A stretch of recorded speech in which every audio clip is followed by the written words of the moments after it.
Newman, just let us know when we are live. We are ready. Thanks.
Well, welcome everyone.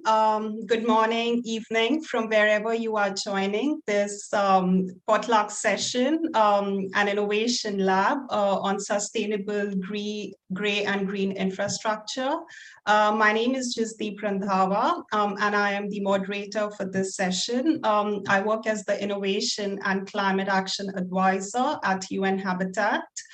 And I just wanted to take you, first of all, through some housekeeping rules. In case you haven't joined yet, I would ask you to go and click on the Ask to Join button just under the description of this session. And once you click on the Ask to Join button, then you are able to both chat directly with the presenters and also ask your questions directly. And this would help in better engagement with our presenters and also more interaction amongst yourselves. And there is also, in addition, going to be an opportunity to engage in a Q&A session at the end of both the presentations that we are going to be presenting today. And at the same time, please feel free to drop in all your questions that you might have for the presenters in the chat. So please go ahead and just click on Ask to Join button. And that would be very helpful. The session is being recorded and it does consist of two presentations.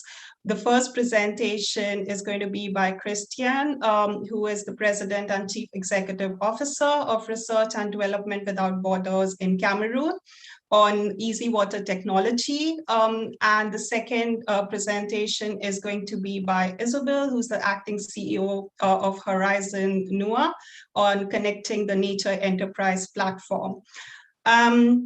The third request is, as you know, this conference seeks to take messages from these sessions into COP26 in Glasgow.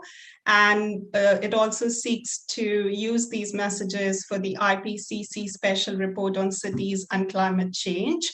And so I invite you to contribute to the knowledge space that has been set up on the website. And you will see in the chat box that we have shared the knowledge space link with you.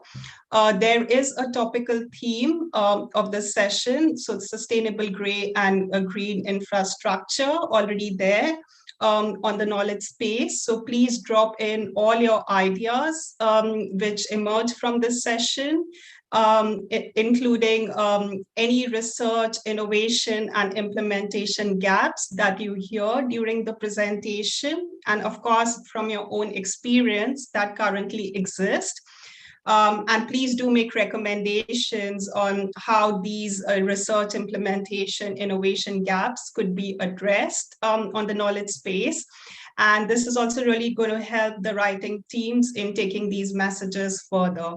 So without further ado, I am going to be introducing the first presenter for the session. As I mentioned, Christian Frunanga.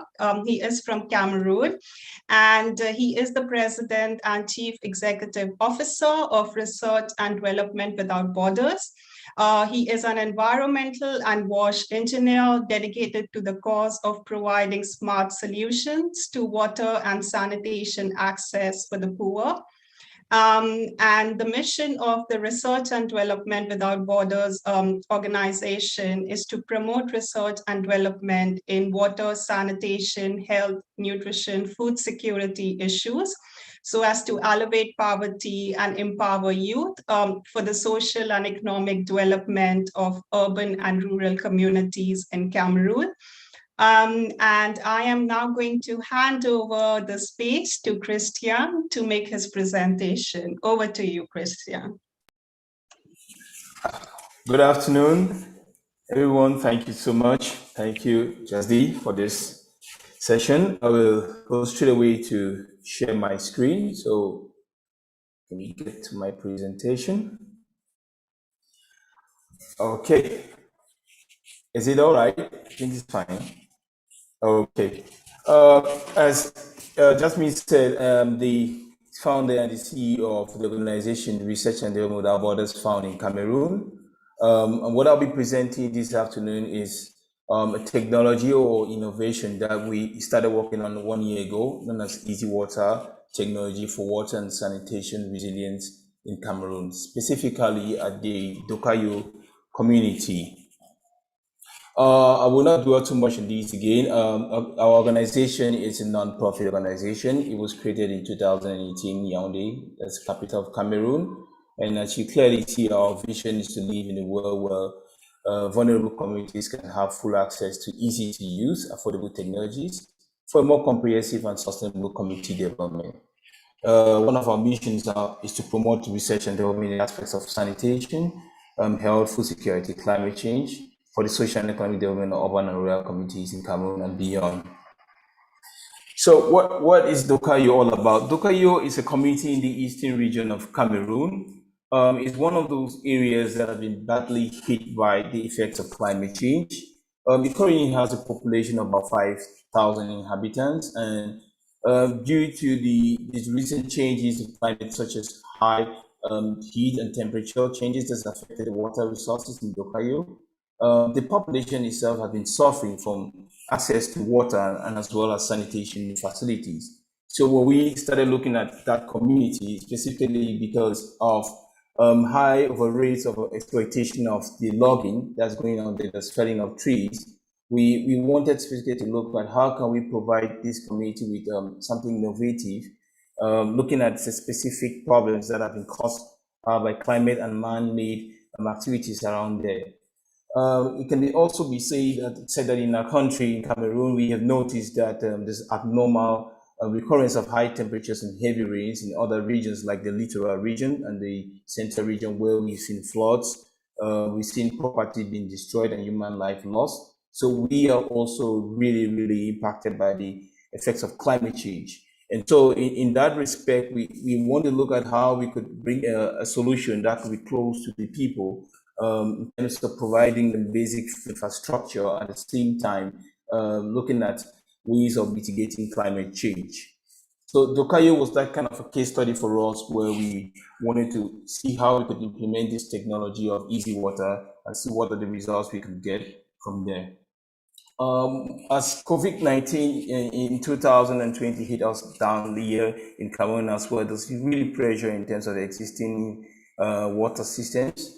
For poor communities like Dokayo that don't have enough resources, the limited resources are already causing a lot of issues for the population. So with COVID-19 again, with the demand of hand washing in terms of standards for sanitation, it was really a problem. There's also the increase in water wastage due to late detections and repair of pipes and leakages and broken taps that are not being detected on time. And all of that, some of the issues that was affecting the population as well. And in terms of monitoring the water quality, for the population was really a big issue. And also, I think it's some of the things that are affecting other communities in Africa.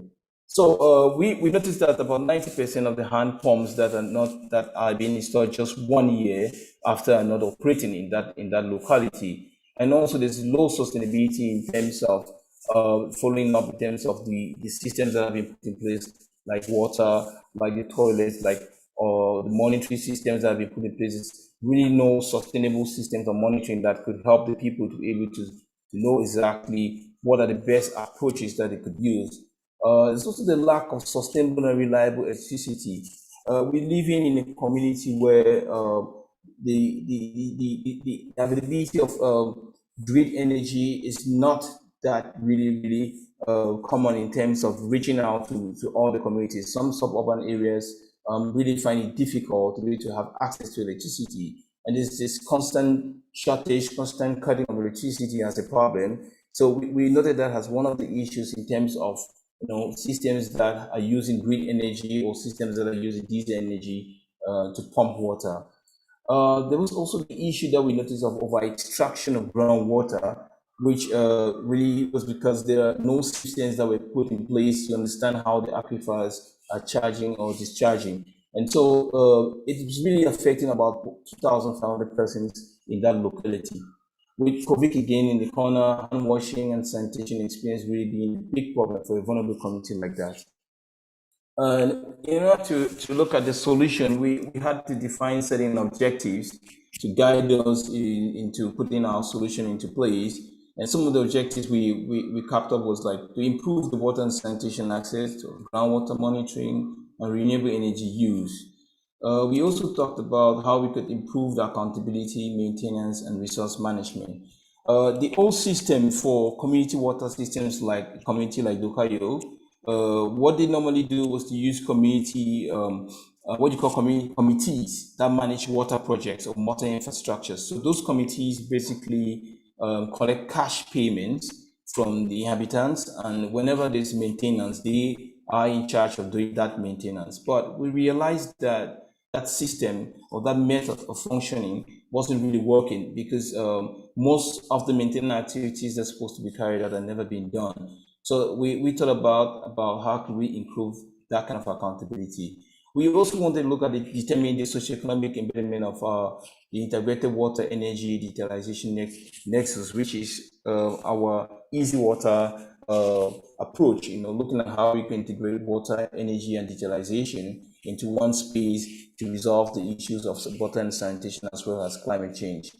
Our last objective was to determine the state of the aquifers and the water qualities for the demonstration sites with climate change in perspective. Because we know the impact of climate change on our groundwater sources, we know the impact of climate change in terms of the rivers around there, the charge of aquifers and all of that. So we wanted also to find out how can our system be able to look at or capture information that could help maybe researchers or development experts in terms of putting an approach that could really be sustainable in that area. After putting out these objectives in place, we started out looking at solutions that our solution should be able to be sustainable. It should be something that could last, will benefit other generations. It be something that could be efficient.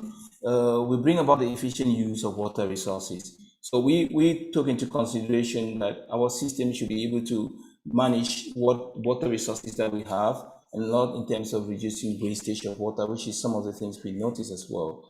One of the things was that we wanted our solution to capture was to be able to enhance the community resilience in the sense that can our solution be able to strengthen the community in terms of being able to cope with the impacts of COVID-19, can they be able to cope with the effects of climate change? Can we provide them a solution that will be able to give them that resilience?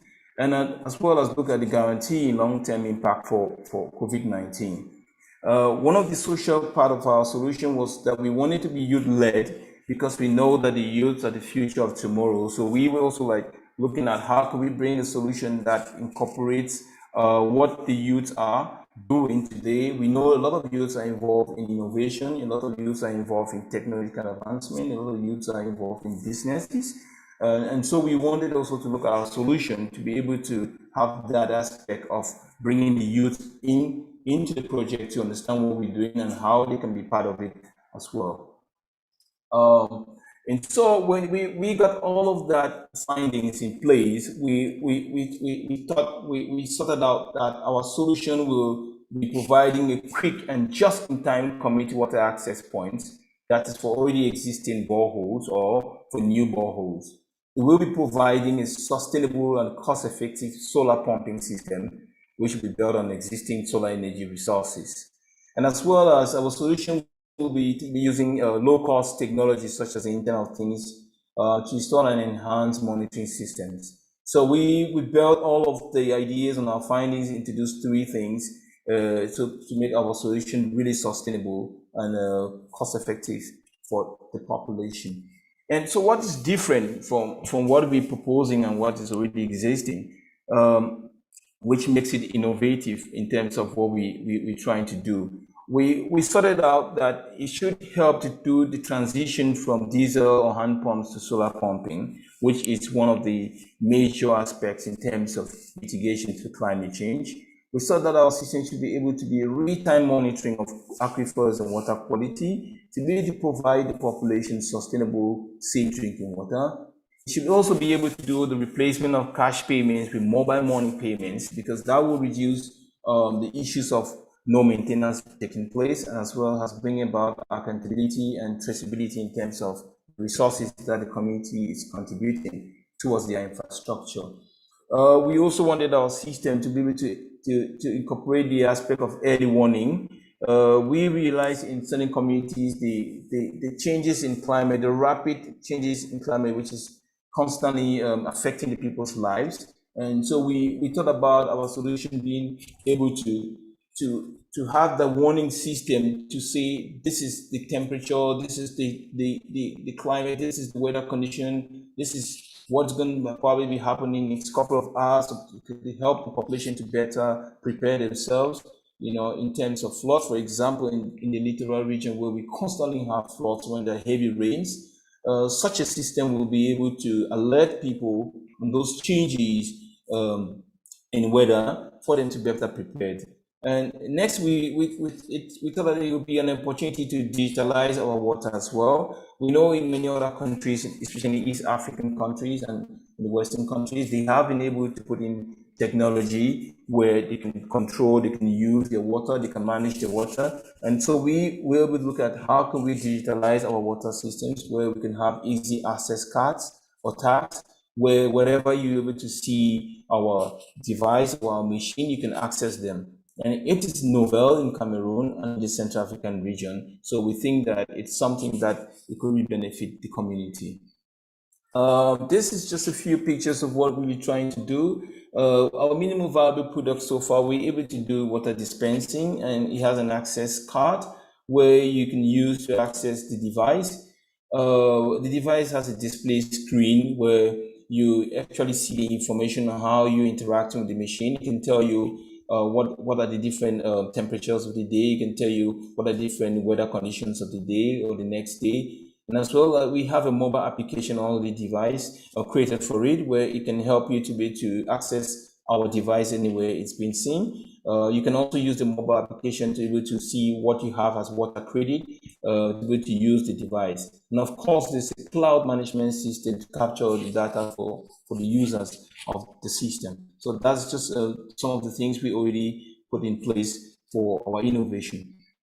We have a goal to try to build the system to be more robust, because we have looked at how can we develop a system that will incorporate everything that we have realized, specifically in that context of Dokayo, and to be able to provide them the kind of comfort in terms of usage, safe drinking water, and in terms of mitigations in terms of climate change. So we started working on a robust system which looks exactly like this. So it's simply going to be still using renewable energy for powering the system. We're thinking about doing recycling of plastic to build those structure where we fit the easy water dispenser in it. So it will be really beneficial in terms of communities that have huge plastic waste. also for communities that have problem with water management. So we think that this kind of a structure can be a uniting point also in terms of community for them to come together, because it's going to be beautiful. It's going to be in the middle, in the center of the city. It's going to be beautiful and attractive. So it's not only a point of access for water, but as well as a kind of a cultural kind of thing that, it goes with the culture of the people.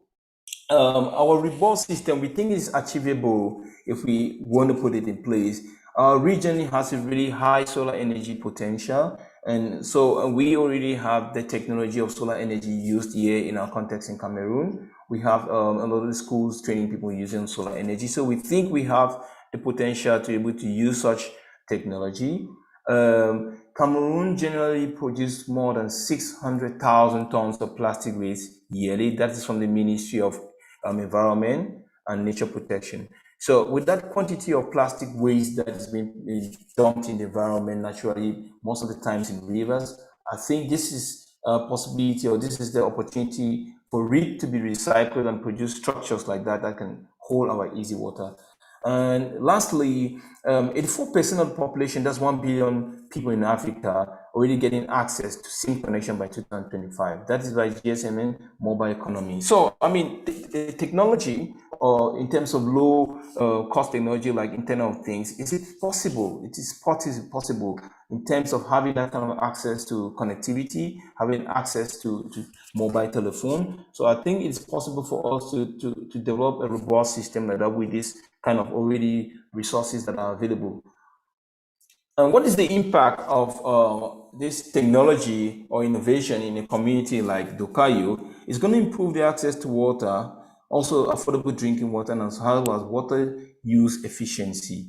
The community already has a huge problem of water because of the drying of wells, because of exploitation of the forest, and all other activities like encroachment by animals and humans. So we think that this is a possibility for them to improve access to water for the population.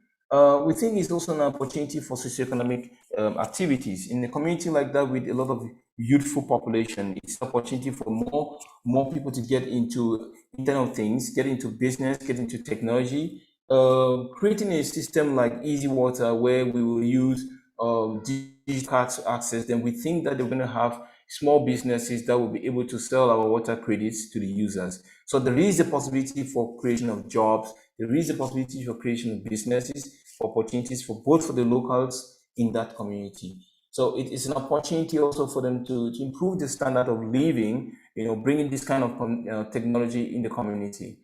We think it's an opportunity also as well in terms of improving the local capacity for students, and researchers and policymakers.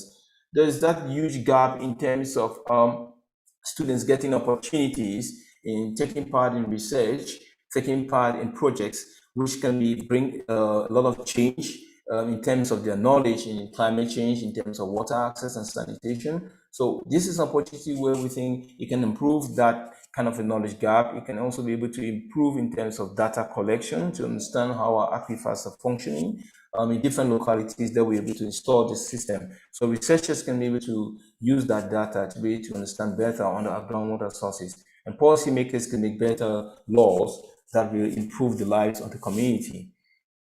Some of the challenges that we're facing as an organization in terms of building such a robust system is just limited finance. We know we talk about the climate finance every day, but it's still a major thing back in low-income economies like Cameroon, which is one of them. We still need a lot of finance into our economy in terms of building this kind of green infrastructure, in terms of building green infrastructures that can be able to benefit the population and as well as for sustainable reasons. So we have that kind of limitation as well.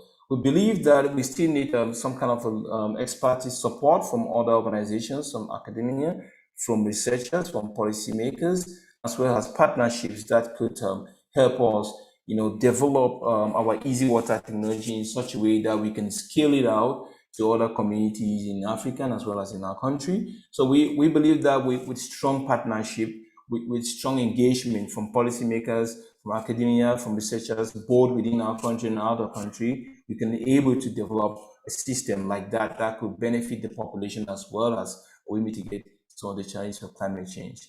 I would want to end up my representation with a positive note by saying that we believe that easy water technology will revolutionize our water and energy sector, as well as foster climate change mitigation efforts. That is the note I would like to end up my presentation. And in order to put all that, we have a young team that has been working for this all this while and trying to put all this research, getting information and building what we have there.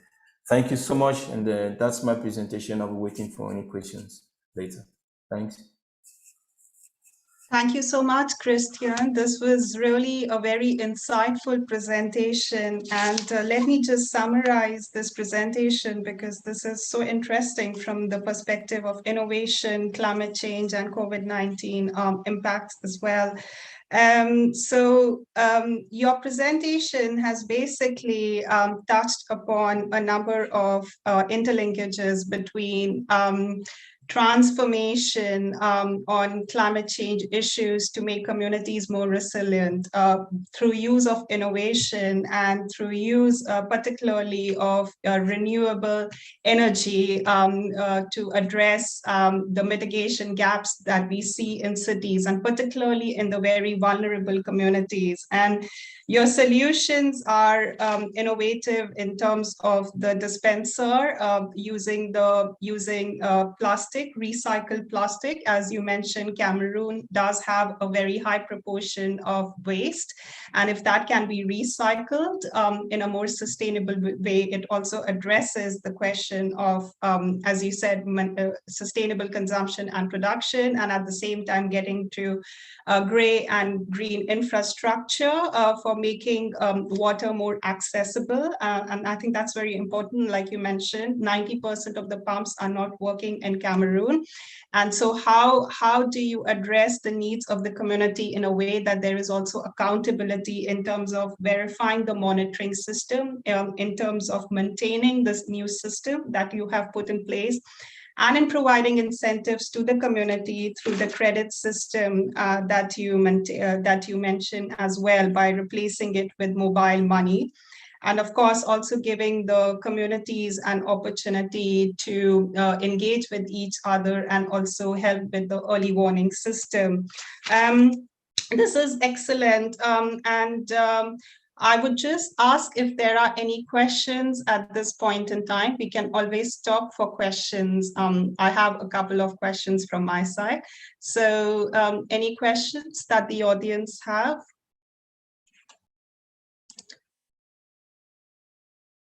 So there is a question from Margot from UN Habitat, and she asks you, Christian, great to see you integrate the voices of the future, the youth. Could you elaborate on how you engaged them? And if you have seen that the strategy you used has also catalyzed a change of perception in the older generations as well. Over to you, Christian.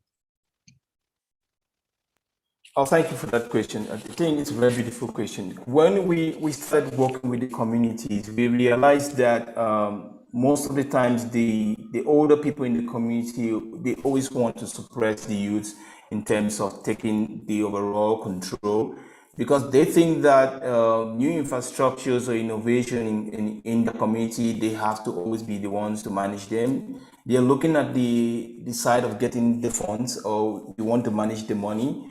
But we try to change that narrative by saying that we want the youth to be part of it. And by doing so, we incorporated the aspects of the youth collecting plastic containers as one of the things that they could do and get incentives from us. So we wanted to engage them through an activity that they will get incentives and to encourage them to be part of our process. And so we connected the youths that were collecting plastic containers for us to the companies that were producing bricks that we want to do the rebar system with. And in that way, it was bringing that unity. And so that was one of the ways that we were engaging the youth, and they were really excited to be part of that process. Like I said, building the structure from plastic container was more of a kind of a cultural thing because it was now exciting and outstanding to be in a community where you find that kind of a structure where people want to go there. Sometimes they take pictures. They want to be beside it. It's interesting for them. That's something they're not used to. They're not used to seeing that. They've been used to the old systems where they use the hand pumps, they're struggling with the hand pumps, but now it's easy to a system where it could be as fun for you. You could take pictures behind it. So many youths, especially young ladies, were interested to have that kind of infrastructure within the community. I think the second question was on how do the older generation, I didn't get it well, older generations in general. So the second part of the question was, has this also helped to change the perception or the behavior of the older generation, the innovative hand pump that you have and the credit access system as well? Yes, it has not been an easy process just to say that for them to accept such technology, but I think they were very excited about that because with COVID-19 by the corner, they were the most vulnerable people, in terms of getting infected by or affected by COVID-19. And so they saw this as an opportunity for them to stay safe, stay longer. So it was that perspective that was encouraging for them to see if we had this thing that we can get control, we can get access to tabs. We don't need to touch the tabs in our hands like the old system when everybody touches the pump. They in that health direction, it was very easy for them to understand why we have to use such a technology in the community. So that made it really interesting. And as well as it was fun for them to see that they could manage water using a mobile phone because the old system of people collecting cash that wasn't working, but they could see that you could use what quantity that you want to use and not necessarily have to fetch a quantity of water that you don't need. And so it was interesting as well for them to see they could control and use their water as they wanted. It is not easy, it was not easy for them to really understand that, but I think with the COVID-19, like I said, it was really a point of interest for them to say we need to embrace this new technology. Thank you, Christian. So can I follow up on two things that you have highlighted? One is the impact of COVID-19 on thinking about this idea. Of course, it was also just because of the lack of sustainable water systems in a very vulnerable community. But as you stated, that COVID-19 only further helped you to visualize this idea and to go ahead with this. Can you speak a little bit on the health impact and the COVID-19 pandemic generally on the community before these pumps were installed, and seeing whether there is more access now through use of this technology, through use of this cloud management system? So that's the first part. And the second part is the community that you are working with, like you stated, is one of the most vulnerable communities, both with regard to the impact of climate change, the depletion of water table, the groundwater table, and also just the poverty aspect in the community. So can you just speak a little bit more about, also given this is a very innovative technology and you mentioned the youth already, how promising is this? Because you've mentioned constraints regarding financing, mentorship, and expertise to scale this technology. And so given these limitations, how do you see, how do you think that, the audience comes from, the local governments, the national governments, from the private sector, from academia? How can the different urban stakeholders, go ahead with your innovation? What would you need for the vulnerable communities to be able to access this technology better as well? Thank you. In terms of the health impact, I think Cameroon was one of the countries that was really, really hit by COVID-19. At that time, there was still a lot of stigma, which was caused because of maybe misinformation, the social media, a lot of issues on the vaccines, people being afraid of, we don't know what this vaccine all about. We don't know what this virus is about. We don't even believe it. We're thinking it's even worse in communities like that don't really have much access to information or limited access, and a few people have to give them information. So I think most of those communities are living on natural herbs. They have been living on natural herbs. When they're sick, they just have to cut some natural grass and stuff. And so when we're saying that we want them to start taking certain vaccines or some other things to prevent from COVID-19, it was really a whole issue. But just take it to the simple aspect of saying that if you're able to wash your hands regularly, then you can be safe. That is some of the things that we were capitalizing on, just to say you can save yourself. If you don't want to believe all of this story, you don't want to be part of all of this thing, can you just wash your hands regularly? Can you? And so we looked at Dukayo because of that specific problem of lack of access of enough water. So bringing this opportunity to put a technology like that was to say, how can we improve that access to water? Because we were really propagating a lot of noise about washing of hands as the easiest way to prevent yourself from contamination. Um, I also want to say that in terms of the community and the limited resources, yes, it's a poor community. They've been living basically on farming as one of the major activities, but they have been surviving. They have been living and be able to adapt to their communities, to what they have in place, and still be living very well. So what I was looking at, how can we go along, change the narrative, but not changing their culture, but still living in them, bringing in the technology into the system. So that's how we thought about how can we use plastics to develop a structure that could be attractive to them.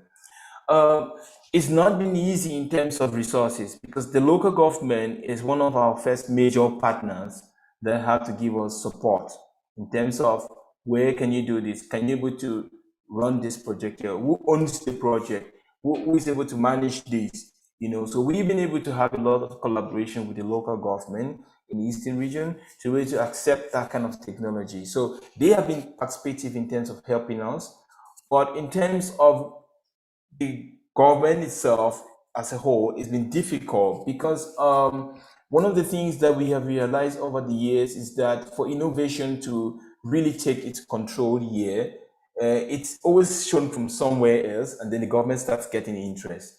So many youths here in Cameroon have developed other technologies, but they were being highlighted out of the country, like what I'm doing here. And somebody says, "Oh, I know easy water technology is something that's working nicely." Then they start pulling interest and say, "Okay, can we talk to you? Can we see what you're doing?" So that's been the issue and the difficulties. For an organization like us, we've had the opportunity to be part of Venture Lab, MIT Innovation Water Award, to talk about this same technology. But one of the things that we got from them was like, we need first support from your local government. We need some support from your government. We need some support from business people in your country to be able to show that you can do this. So we've not been able to have that full support because they don't really see that passion, that determination in putting that kind of technology, if it's not benefiting them, has directly first. So we're trying to prove the concept to say this is what we can do, this is what can work in this community, and we think that you can be able to scale it if you want to scale it. So in terms of those the resources, it's been difficult to pull off that, and that's why we're looking for opportunities like this to talk about what we're doing, to see other organizations that are doing similar things. I know in East Africa, there is an organization known as eWater that's done something similar. I know in the UK, because I was in the UK, I saw what they were doing on smart water, using smart water meters. And so I know that there are other models out there, there's the technologies out there, and I know that they can still give us that support in terms of mentorship, in terms of saying, no, this direction, in terms of the technology might not be feasible in this locality, So in terms of that kind of support, that's what we're looking at. We have that kind of advanced mentorship or in terms of guidance to see if what really, really technically is going to be lasting or not. I don't know if I've really answered all your questions. No, thank you, Christian. This is very, very good. I would at this point just pause to maybe make a transition to the next presentation from Isabel, and then we will come back and have further discussion. But this is very interesting, and thank you, Christian. We follow up. So if I could please ask Evie to start showing the presentation from Isabel. Thank you so much.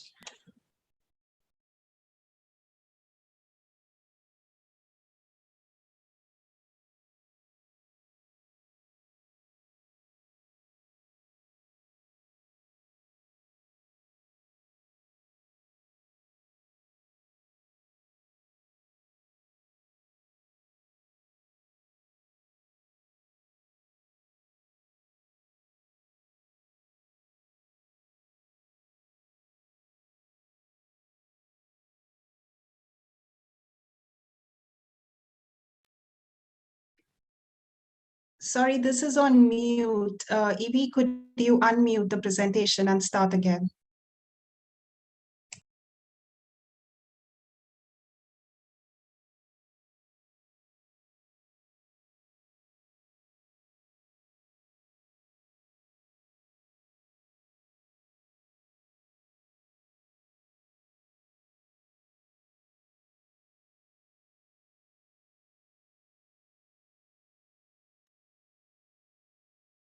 And welcome to this virtual tour of the Connecting Nature Enterprise Platform, a global database of nature-based enterprises connecting buyers and suppliers of nature-based solutions. What's the need for a platform like this? You are probably well aware that the demand for nature-based solutions has increased exponentially, and that the concept of NBS has been mainstreamed by policymakers from the UN to the EC. We know too, from research carried out, that the problem owners like cities seeking to implement and scale up nature-based solutions face a real challenge in terms of identifying and finding enough skilled suppliers of NBS. The Connecting Nature Enterprise Platform responds to this challenge with a new online marketplace launched just 1 year ago that connects potential buyers with over 1,000 suppliers of nature-based solutions globally, who can help to design, deliver, manage, and monitor NBS. Users to the platform can search for nature-based enterprises by country, city, or sector. Our online platform is structured around 10 communities of practice. Each community is led by an industry ambassador, a recognized leader in the planning and delivery of nature-based solutions. In diverse areas, from NBS for green buildings, to health and well-being, tourism and recreation, forestry, agriculture, smart tech, and so on. Our community ambassadors organize regular events and webinars, bringing together experts and members of the communities to raise awareness of new knowledge, best practice, and industry standards. Since our launch 12 months ago, our ambassadors have delivered workshops to over 2,500 participants across a wide range of topics. Signing up is simple and easy. Membership is free and open to anyone involved or with an interest in nature-based solutions. New visitors to the platform can sign up directly to events And once you've signed up, if you're a nature-based enterprise, I'll show you now, you can sign up and showcase your products and services, just like here. And you can feature your products and services in many different languages depending on the market that you're targeting. The more information provided by a nature-based enterprise on our platform, the higher up the search ranking they will be. So buyers of nature-based solutions like cities will be able to find them as easily as possible. A couple of more features of our platform before we finish today are our opportunities and our challenges. Opportunities can be used to disseminate across a global audience. You can post your opportunity in English or in any other language, and you can share your opportunity across the platform or limit it to a specific sector of activity.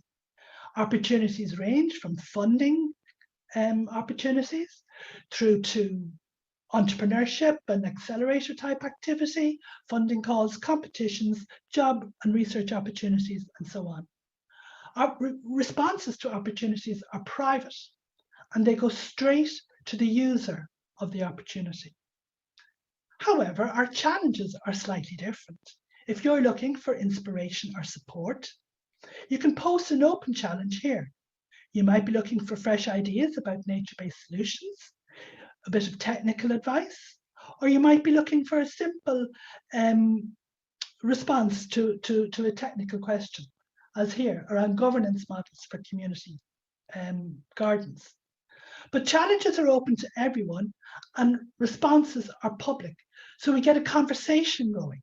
So we encourage you to jump in, respond to challenges already on the platform, or post something new. You can find out more about the platform, the team and our ambassadors, and how to contact us in our About section. We're constantly adding to the usability and functionality of the platform, and we look forward to welcoming you and seeing you sign up shortly as a new user. Thanks for stopping by, and don't forget to sign up on naturebasedenterprise.eu. Thank you so much. So Isabel is now with us, and I just wanted to also quickly give you an introduction for Isabel. So Isabel is the acting CEO of Horizon Noah Innovation, which is a not-for-profit foundation specializing in social innovation, research, capacity building, and communications. And the mission of Horizon Noah is to accelerate the transition towards a sustainable EU economy as set out in the Green Deal by empowering social and nature-based enterprises. Isabel, our presenter, has over 20 years of experience working with organizations in the commercial, NGO, EU community, and voluntary sectors across the EU. And she has provided business development support to many SMEs, startups, and social enterprises.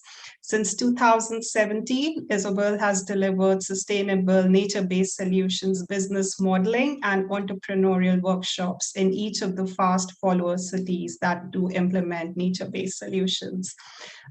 Isabel, thank you so much. This was really a very good presentation on a platform which is so important in terms of making the connections and also helping virtually provide some capacity building support to, remote enterprises and to entrepreneurs, who might not have the opportunity otherwise to get quick expertise and information, and being at the cutting edge of innovation by having such a platform. You mentioned in your presentation that you've already trained 2,500 participants through this platform, and it's just 1 year old. Could you just share a little bit more of your experience on the kind of enterprises that have connected through this virtual platform, and the areas, we are talking about the gray and the green-blue infrastructure issues, but the other cross-cutting issues in climate change that the entrepreneurs and these enterprises have brought on the platform. So basically, what is the demand from your platform and how are you providing or addressing their needs? Over to you, Isabel. Thank you, Jazip, and thank you for having me at the Innovate for Cities conference and for allowing us to showcase the Connecting Nature Enterprise platform. It has been a very interesting evolution, the platform really, and it stemmed from the Connecting Nature Horizon 2020 project, which is all about the implementation of large-scale nature-based solutions in cities. And I think part of what we found in our project and what we're hearing from other projects is that, cities and municipalities and private developers, they're all very keen and they all want to, implement large-scale nature-based solutions, but finding the suppliers, finding the people that can actually implement on the ground, that can help them plan, that can help them manage into the long term was a real struggle. And that was where there was a bottleneck. And one of the focuses of the Connecting Nature project is all about stimulating that what we're calling the nature-based economy, how nature-based solutions can act as a catalyst both to sustain existing enterprises, but to build and create new enterprises. So to cut a long story short, really, it evolved as this kind of matchmaking platform for buyers and suppliers of nature-based solutions, but it has actually probably transitioned into something much more valuable, I think, for nature-based enterprises, in that it has given them a platform. I suppose it has allowed them to increase their visibility and the whole visibility of what we call the nature-based economy. To a global level.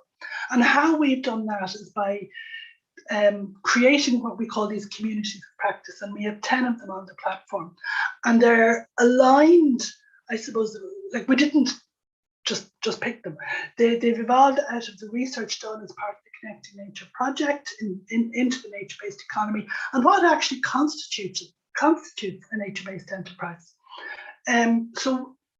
Our research that has been carried out by both Trinity College and UCD, University College Dublin, has categorised, I suppose, nature-based enterprises into several different sectors who create both direct services and those who create more indirect. And by indirect services, I mean things like consultancy, community engagement, that you mightn't think about as a nature-based enterprise, but we're hearing all the time how stakeholder engagement is so important in the co-creation process.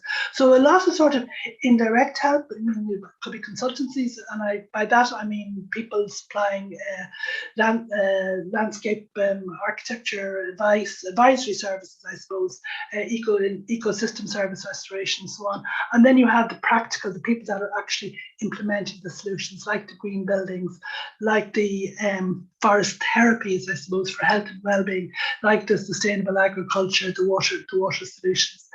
So what we've done really is really to give the communities of practice their own voice by managing these communities themselves, by asking the enterprises to step up and manage their own communities. And they have all adopted or are elected, chosen what we call an ambassador, who's a practitioner in that area of expertise, who is the voice of that community on our platform.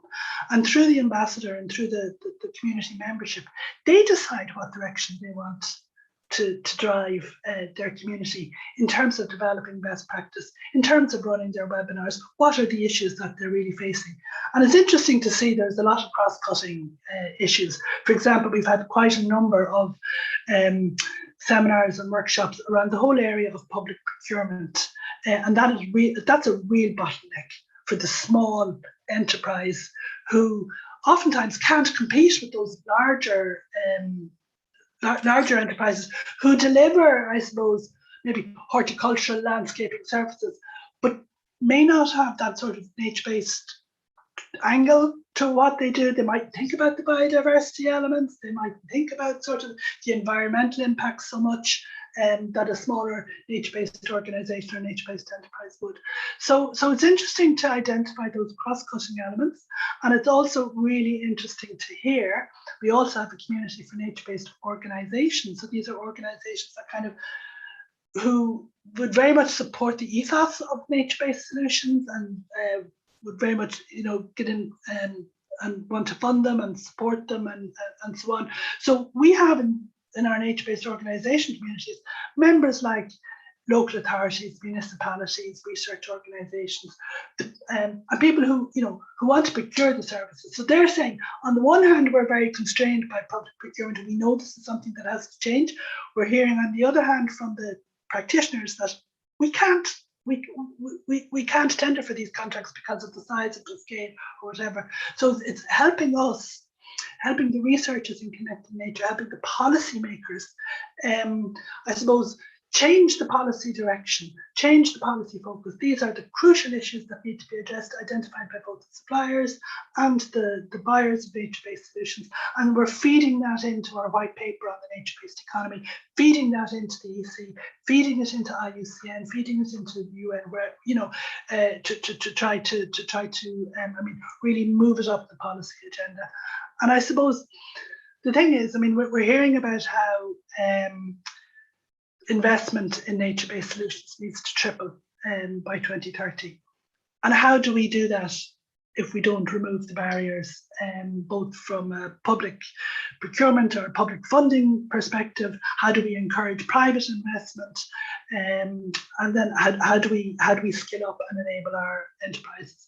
So in short, I suppose, in 12 short months, we've probably, the impact has been quite, I suppose, we're delighted with it and we're surprised by it. When you would have said to us 12 months ago, you'd have put 2,500 people through capacity building seminars and workshops. We wouldn't have thought that. So the demand is there, the hunger is there, both from a supplier perspective and a demand side perspective. Wow, Isabel, this is really so helpful for the audience, and also, the objective of the conference, which is, thinking about the particular policy and science gaps that exist when we are thinking about climate change solutions, and we are talking about nature-based solutions.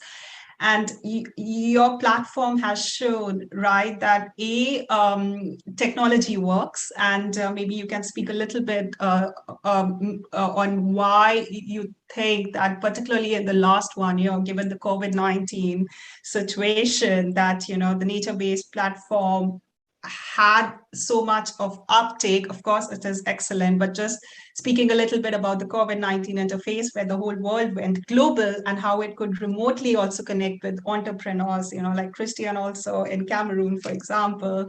So that's one part. And I think the second part, and this is really important, is what you have identified through your platform. One is that if you give ownership to the community, that is demanding the nature-based solution, then there is more, there is a behavior change that you see, because then everyone wants the solution to really, have success. And the only way of having success is by then looking at the structural barriers and addressing them. And so then as you mentioned, the interlinkages then become very clear in the entire system. So then it also goes to the transformation aspect. We cannot, and I think this is what your platform is doing, that it is looking at, there are these excellent nature-based solutions, but they cannot be put in silos unless or until, for example, when we don't mobilize finance, for example, or we don't address the public procurement issues, for example, or we don't see how it's connected to other climate change issues in the chain. So this is very, very good, and I think this would really help. You also briefly also mentioned that you do have different stakeholders, including the local governments, the academia, and you're also feeding this into the gaps on the policy side. Can you also give a little bit more of your experience on that? Because this conference is about cities. It is about, helping cities, particularly the cities of the South, with experiences that come on, addressing the climate change through innovation and making them more resilient.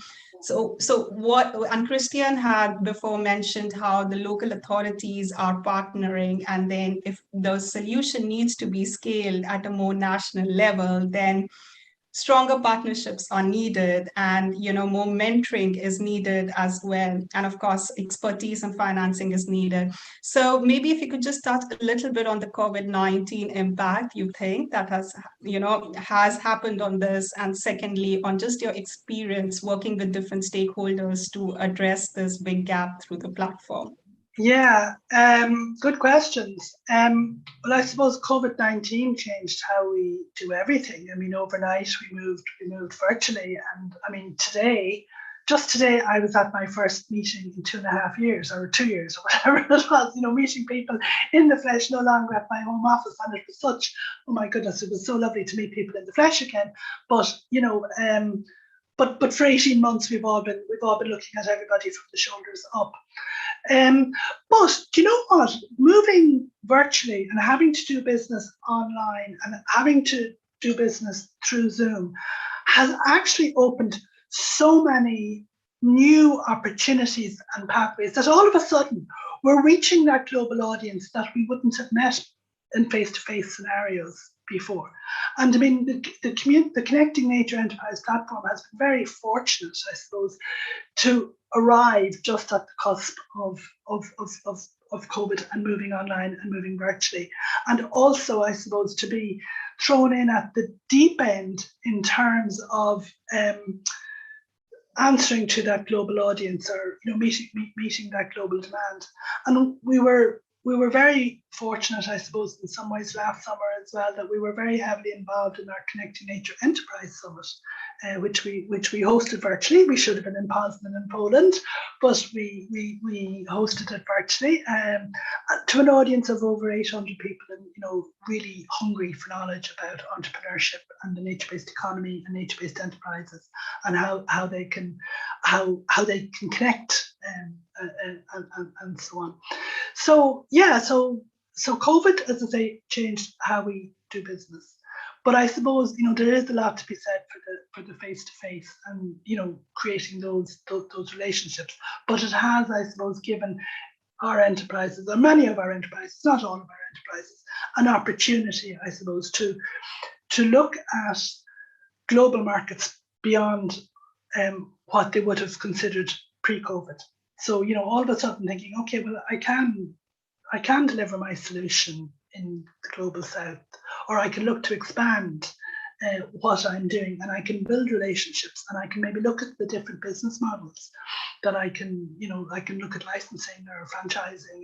So all of a sudden there's all these little sparks starting to fly with some of our more established nature-based enterprises, and then some of our, I suppose, other nascent more seedling enterprises, those that are more in the startup phase, or the small number of employees or whatever.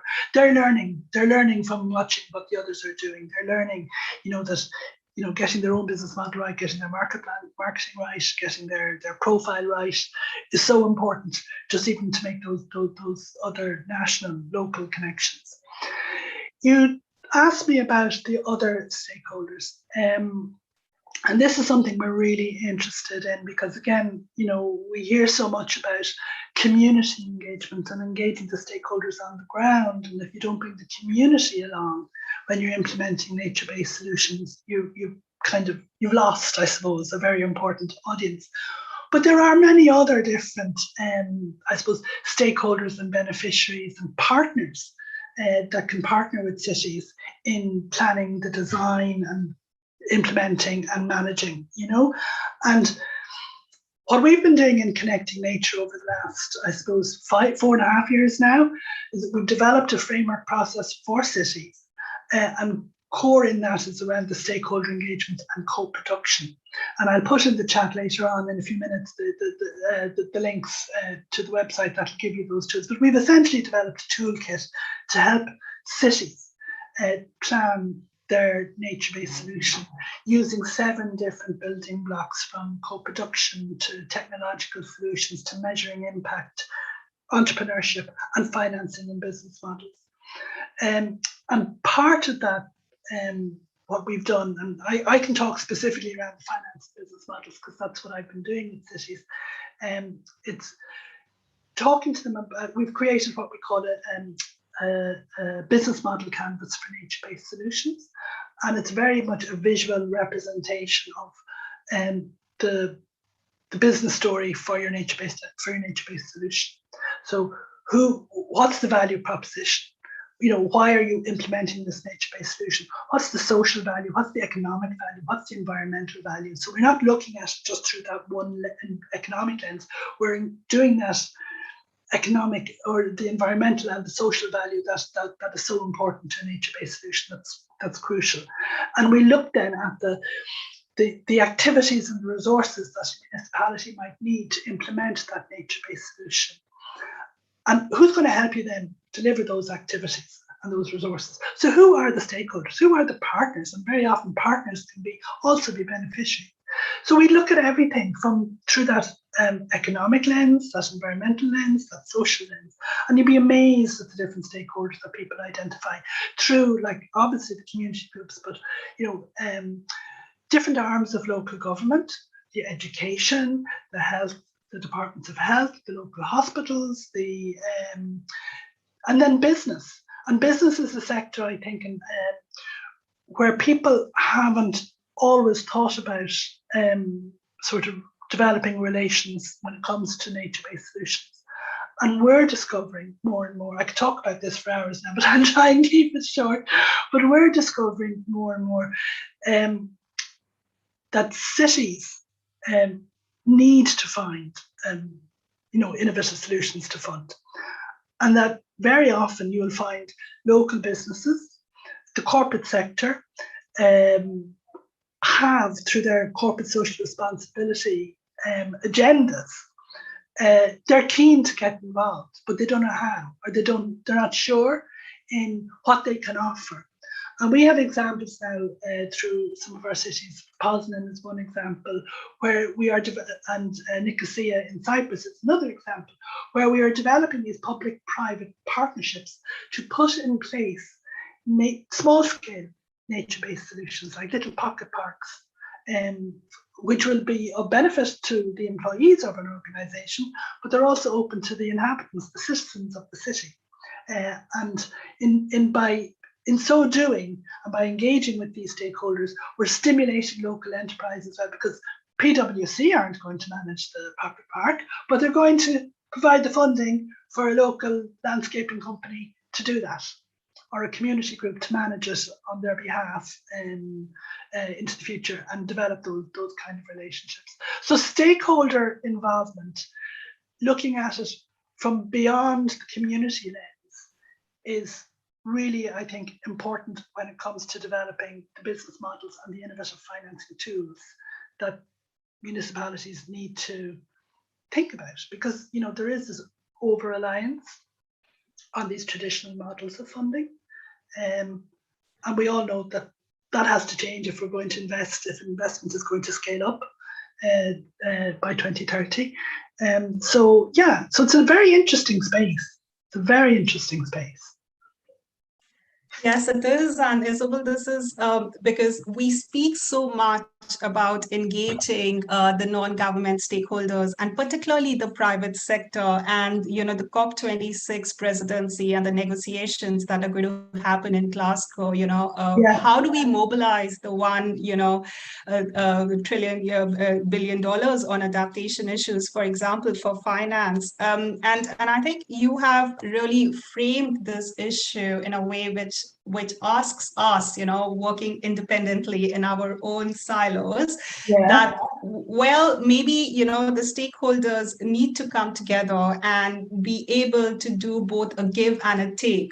So it's just not about, propagating a particular solution. It's also about showing them, the change that is going to happen, both as a beneficiary and also, for the larger community as well. And I think for that, like you mentioned, these partnerships are always very complex, and a lot of I think I would say that nature-based solutions most of the times, and I think this also goes to the question, the next question we have. What is the resistance to these nature-based solutions? Are there resistance to the nature-based solution? And what kind of a resistance, can be expected to the nature-based solutions? Are these the old industries? And so I'll allow you to answer that question in a second, but I think it does really go to the larger question we are trying to address over here, which is that we might have a lot of these solutions in the market, but if we are not able to actually bring, stakeholders which do not always toe our line and which do not speak with the same voice, then we are not going to really get to the goal of, mobilizing finance, because the traditional models are not going to work for mobilizing finance. And for uptake of nature-based solutions, there needs to be community ownership, like Christian was also mentioning in his presentation.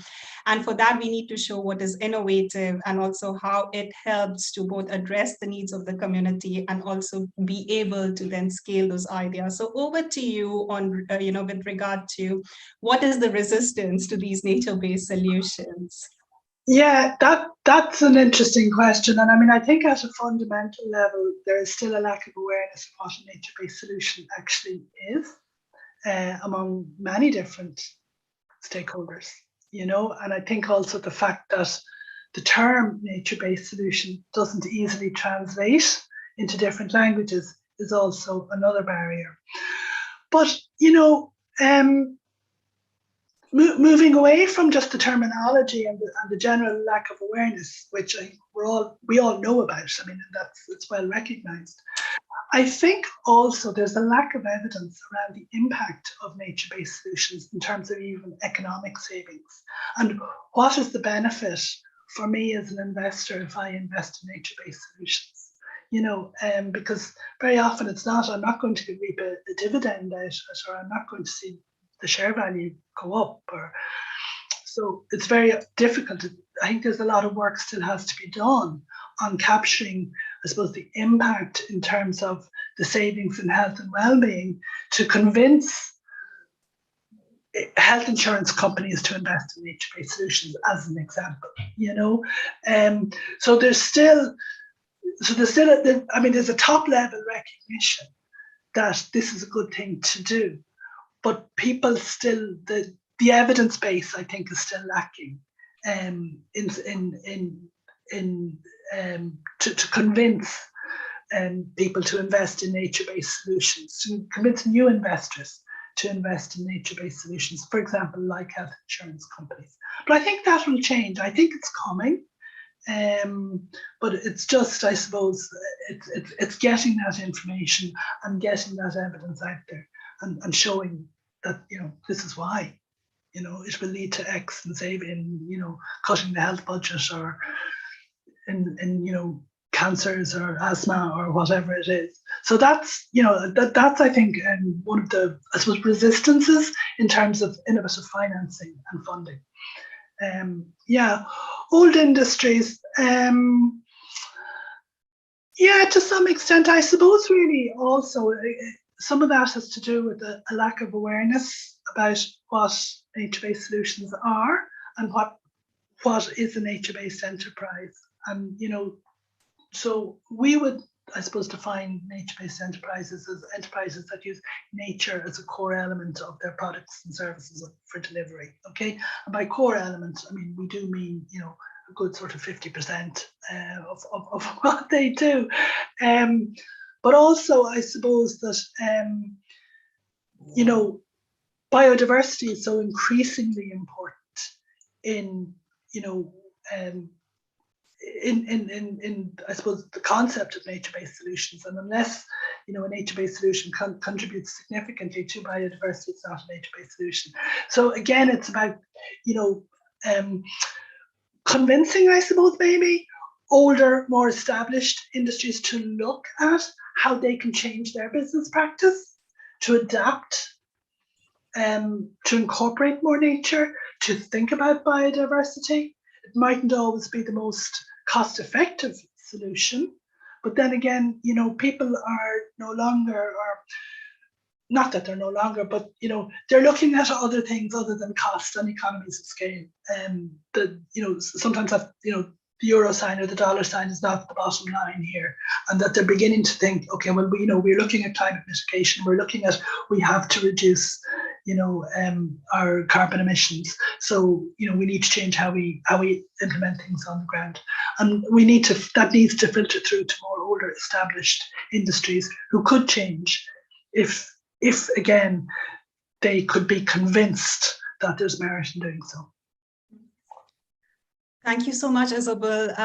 Yes, I agree that there are lots of behavior barriers, to including the private sector and mobilizing the more innovative forms of financing, and that these attitudes can only change by demonstrating the impact that these nature-based solutions has, and that can only be done by showing that there is a wider uptake to these solutions, and that they can be easily scaled to other cities and to other communities as well. And as you say, it's still not a straightforward formula. We also need to convince policymakers and cities, that it is important to sort of showcase the value for the communities themselves to take ownership of these nature-based solutions as well. And I agree, I think there is a momentum now, at least in cities, through your examples, to show that different stakeholders, including the private sector, are slowly adapting, to understanding the climate change crisis and looking at these different innovative models. Yeah. I will lastly ask Christian to come into the conversation again, because I think this is a very, important opportunity, given, Isabel, that you are the provider of a very innovative platform to address the climate change crisis through, being a matchmaker on nature-based solutions. And you also understand the private sector, and you work so closely with the private sector. And on the other side, Christian is the entrepreneur, and he is working in a vulnerable community in Cameroon, where he has developed this innovative business model to provide water access and also address the sanitation COVID-19 challenge through, credit card financing using the new renewable form of pumping for water. So Christian, the question is to you. Given what you've heard from Isabel, and you were mentioning before how you have come across in your own project, there are barriers to financing your solution, and that it's not always easy to convince other stakeholders, to buy into your solution. Do you see any hope here? Do you see that, this, because you also mentioned to me how you were inspired by certain enterprises in water technology in the UK and in East Africa. So given this knowledge that you have from Isabel, just sort of, just share your, insights into the financing aspect, and what more can, platforms like Isabel's platform do to help entrepreneurs such as you. Over to you, Christian. Well, thank you, Jazzy. It's a wonderful presentation, and I really enjoyed everything you've been talking about. Have a lot to learn from you. I really think what she's doing in our organization is really big. Nature-based solutions today are one of the most practical and best ways of approaching these challenges in terms of the environment, because we're using the environment as well. We're using the what we have, to best, use and adapt in different contexts, in terms of reaching our goals, which makes it a lot easier in terms of sometimes bringing huge technologies, very huge technologies, which are difficult to deploy or sometimes difficult to implement or even maintain. And when we were looking at our own solution, that's one of the things we didn't want to get into really, really large scale kind of technology. And we started off by looking at the Internet of Things. If we want to use it in this system, will it work first? If it's not practical, then we don't input into the project, because that would be just, looking for finances to build things that won't last. In my context in Cameroon, when I see when I look at the issues of hand pumps, for example, which I say 90% is always bad after 1 year, it's because the government has a partnership with the Indian government, an Indian company that provides those hand pumps. So you can imagine when those pumps get bad, we only have to get them from India. So you can't get them from elsewhere. So it's really a problem in terms of getting those pumps fixed on time, and sometimes been abandoned because they never get fixed. So those kinds of policies sometimes, in terms of reaching out to helping the population is difficult. So in terms of financing, I mean, an organization like what Isabel is doing, we need more of that in terms of the global south, where most of these issues are really affecting the people. We need more of that in terms of going deep into the community to be able to help them understand the context of why we're doing this and how we have to take this approach. Because when we started looking at our project, we didn't want to focus right at the level of the city, because it's a little bit complex when it comes to the level of the city with a high level governance. You have to talk to the governor, you need clearance from the governor before you get through all those bottlenecks. Some of the things that you were trying to resolve, we know we can solve them all in one day or in 1 month, but you realize that by the time you're doing all that bottleneck, all that bureaucracy and all of that, the problems keep repeating, it's really increasing, multiplying. And so we wanted to take a community that we could really show that at this level we could bring a small solution. So I think nature-based solutions like what Isabel is doing is really, really good deep at community levels, where we can really show practically without too much interference of the government or the whole structure of the country, putting too much eye on it and saying, see, why are we doing this? How much are we getting from this? Who is financing this? Who is going to own this? And who's going to get this that comes out of it? So I really, really in 100% d'accord with you that is an approach which is really, really feasible in many contexts here in Africa. Yeah. Great. Yeah. I'd love to. I mean, we must connect after this anyway, Christian. But I'm dying to learn more about your water-based solution. I'm sorry I was late onto the call, but it is. I mean, it is this bottom-up approach, isn't it? It really is. I mean, it's ground up, and by coming from the ground up, small steps, little acorns, we grow great trees, and that. It's I think what you're doing, and I will say I think your approach is spot on, because we can't always rely, and we see this with some cities and things that, if they're caught up in an electoral cycle or whatever, mayors change and politicians change and priorities change, and so unless communities can self-mobilize and are empowered to self-mobilize,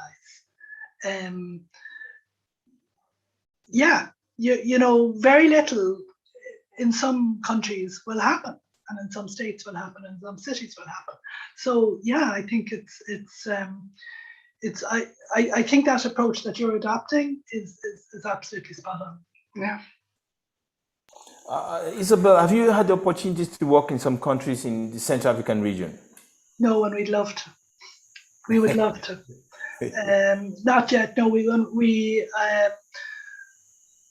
have tendered to do it, but unsuccessfully. But we would love to. We would love to expand our region. But the thing about it is, the nature-based solution, the business model canvas that I referred to earlier, I put it into the chat.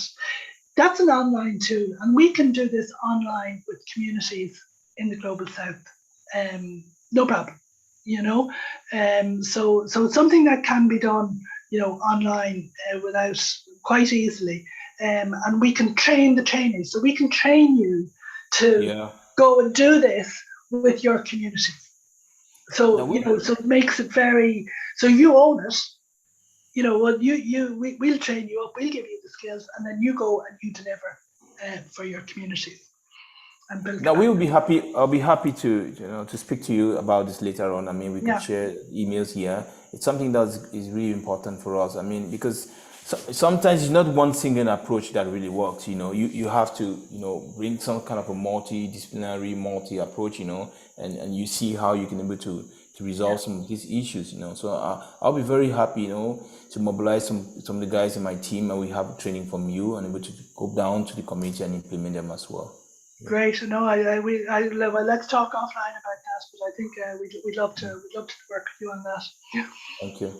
And we are very happy also at the conference to hear these conversations, because this is precisely the objective, right, of connecting an entrepreneur like Christian, with Isabella, who's got so much of expertise and the network, and the platform to provide the solutions you're looking at.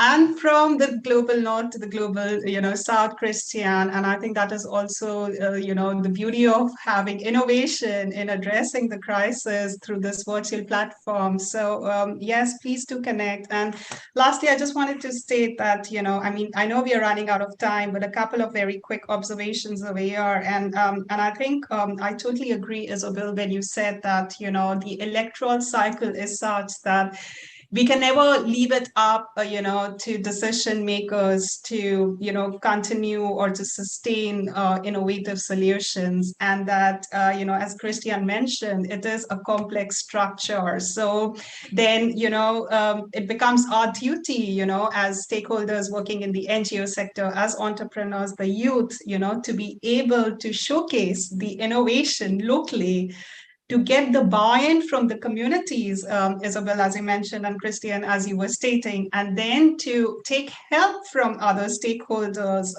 including the private sector, to really scale these solutions. And I think this is very, very important because, earlier today in the plenary session, Deborah, also from the IPCC, was mentioning that there might be hundreds of solutions out there, but if we are not really able to implement them on the ground, if we are not really able to, see the regionalization of these solutions, then they just remain solutions, but not something, which are workable solutions. And I think hopefully, the discussion we are having today, and, Christian, your idea is also, very new, but it comes at a time when, the COVID-19 crisis hit us.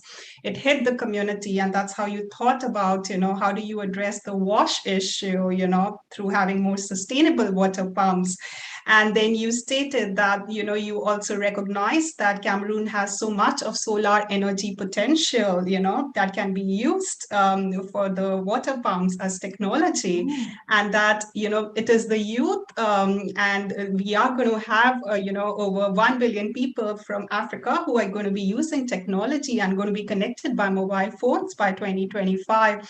So I think these are all very promising trends, to be really able to have a more systematic transformation, in the climate change sector. And so this is really very exciting. And I have seen, Isabel, that you have also shared with us the business model canvas on nature-based solutions. And thank you so much. And I would invite the audience to take a note of this. And Christian and Isabel, also feel free to drop your emails over here if the audience do want to get in touch with you as well. And I hand it over to Isabel first, and then to Christian for their closing remarks. Thank you so much. Thank you, Jasdeep, and thank you to everybody for your attention this evening. I suppose closing remarks. Really, I suppose, I think you've captured so beautifully, Jasdeep, about, the innovations and showcasing the innovations are so essential if we're going to, I suppose, mobilize and scale up and scale out solutions at a global level, but from global to local and community. It's multi-layered and multifaceted, and I think really, I would encourage entrepreneurs, I would encourage communities, just to jump in. Don't be afraid of the scale of the problem, because this is it. It's by starting small that we will identify solutions and remedies. And come and look on the platform, join our communities. Take advantage of, I suppose, the expertise and the knowledge that's out there and the mentoring that is available through platforms like the Enterprise platform. Thank you. Thank you, Isabel. And please also do feel free to, drop in the NBS platform on the chat box. I'll close in now before we finish. Yes, thank you. And Christian, over to you. And also, Christian, you can also drop any of your, if you have anything on the website on your technology as well in the chat box. Over to you. Thanks, Christian. Isabel. I think Isabel said really all, and I just want to thank you, Jasdeep, for putting moderating these sessions, putting all this information out there, helping us get it done. Really wonderful job. Need to get a big applaud for you for doing this as well. And just to say that there is hope and we can get there. We have to be resilient. We will not be able to solve all the problems in one day, but we know just little effort from everybody can make a big difference. Thank you so much. Yeah. Thank you again to Christian. You are the change maker from your community, and you are mobilizing youth in your city and in your country. And as you said, youth really do hold the key to a more sustainable and climate resilient future for cities.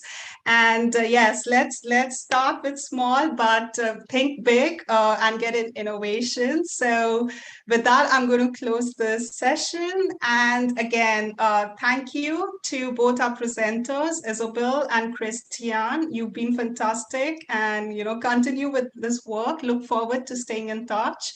And thank you to the audience. Thank you to Evie. And thank you also to our interpreters. So have a good evening, good night, good morning, wherever you are based. And thank you so much again, and look forward to having all of you in our other sessions and staying connected. Thank you. Bye for now. Thank you. Bye-bye, everyone. Thank you. Thank you. Thank you. Bye, everyone.